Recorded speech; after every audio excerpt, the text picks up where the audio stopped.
नाजरीन, कैसे हैं आप। मेरा नाम मोहम्मद अब्बास है और आप मेरा चैनल देख रहे हैं।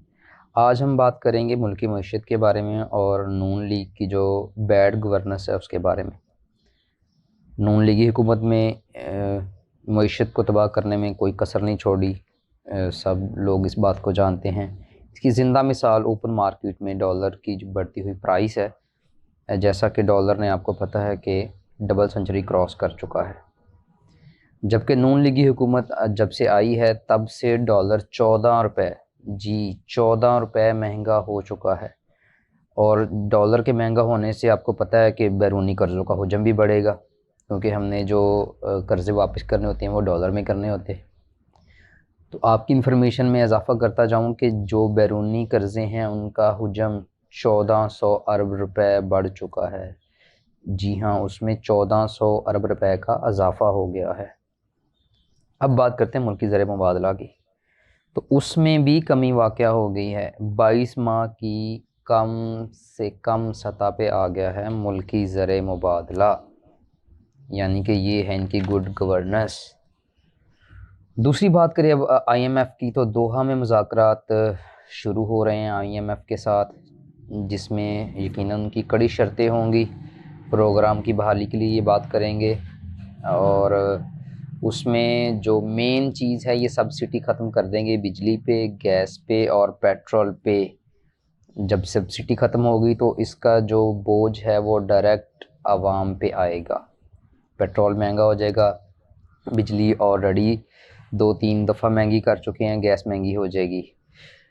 अगर IMF मान जाता है तो उससे होगा क्या कि पाकिस्तान को इसकी जो किस्त है वो मिल जाएगी, जो कि 96 करोड़ डॉलर की किस्त है।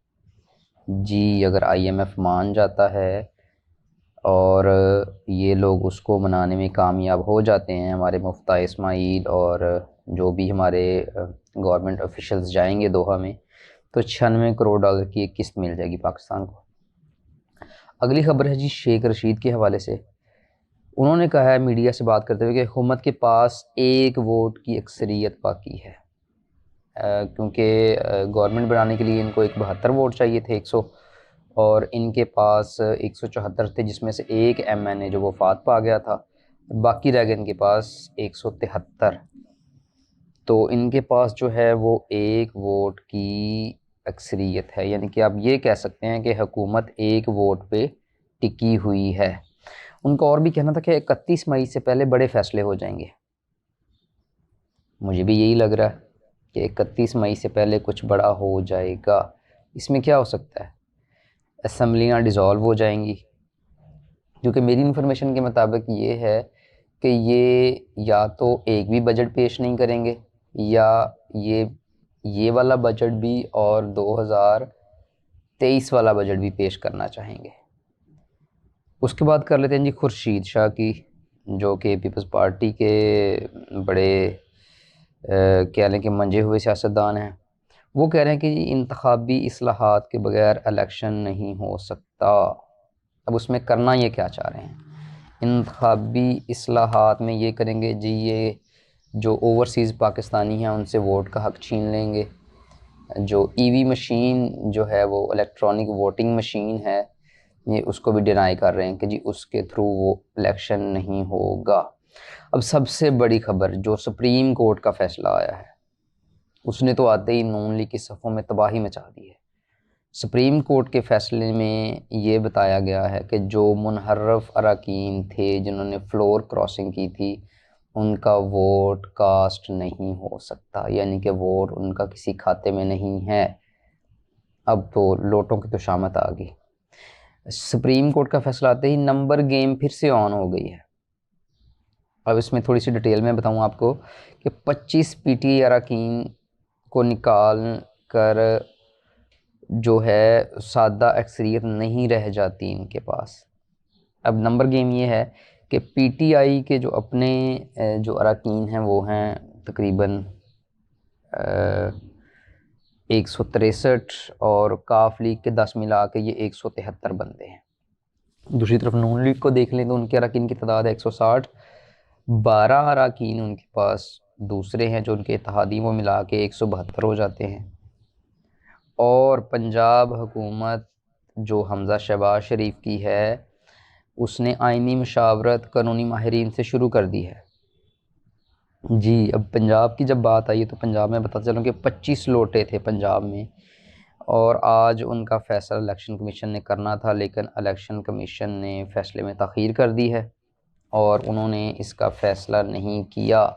अब मेरी इत्तलात के मुताबिक ये है कि जैसा कि सुप्रीम कोर्ट ने फ़ैसला दे दिया है कि वे जो लोग मुनहर्रिफ हैं उनका वोट काउंट नहीं होगा, तो उसने हाथ पांव बांध दिए इलेक्शन कमीशन के। अब इलेक्शन कमीशन सुप्रीम कोर्ट के फ़ैसले से जो है वो इनहराफ नहीं कर सकता, और अगर वो देखा जाए तो हमज़ा शहबाज की अगर गवर्नमेंट चली जाती है, जो गवर्नर हैं वो कायम मकाम गवर्नर जो हैं वो या स्पीकर जो हैं कौमी असम्बली के, वो फिर हो जाएंगे पंजाब के वज़ीर आला। अगली खबर जी, कप्तान ने गुजरांवाला में एक बड़ा पावर शो किया जिसमें 20,000 कुर्सियां थीं लगाई गई, क्योंकि उसकी सीटिंग कैपेसिटी इतनी थी। लेकिन मेरी इन्फॉर्मेशन के मुताबिक ग्राउंड में भी तकरीबन इतने ही लोग मौजूद थे और इतने ही लोग स्टेडियम के बाहर थे। ये बहुत बड़ा जलसा था, गुजरांवाला की तारीख का रिकॉर्ड जलसा था पीटीआई का।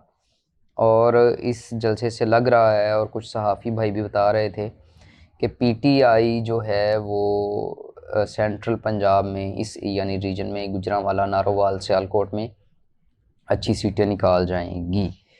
और इमरान खान साहब ने इस दफ़ा ये भी अंदिया दिया है कि वो सीटों की तकसीम जो है वो ख़ुद करेंगे। लाहौर में जो है वो खान साहब ने उलमा और वकला से अवान इक़बाल में मुलाकात की, और इसमें बहुत बड़ी तादाद में वकला ने शिरकत की। ईवान इकबाल में तिल धरने की जगह नहीं थी। अब बात कर लेते हैं जी हमारे साबका भगौड़े वज़ीर ख़ज़ाना इसहाक़ डार की, जिनके दायमी वारंट गिरफ़्तारी फिर से जारी कर दिए हैं। कराची में आईजी की तब्दीली हो गई है।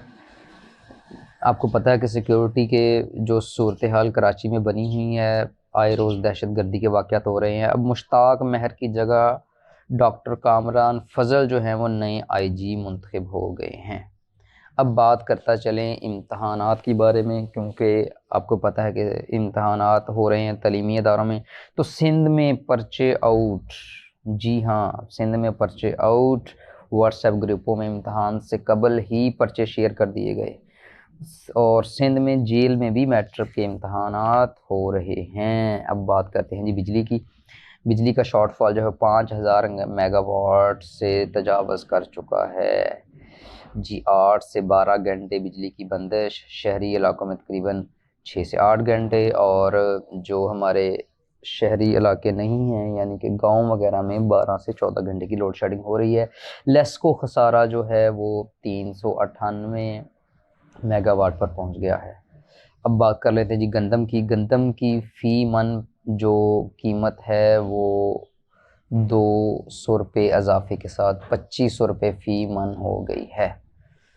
तो ये थी जनाब इनकी गुड गवर्नेंस, हर चीज़ में इजाफ़ा। ये था इनका बड़ा वो तजर्बाकार और बड़ा सुपीरियर किस्म का इनका जो टोला था, जिन्होंने मुल्क की मईशत को तबाह कर दिया। इतना तबाही तो इमरान खान के 3.5 साल में नहीं हुई जितनी इन्होंने 1.5 माह में कर दी है।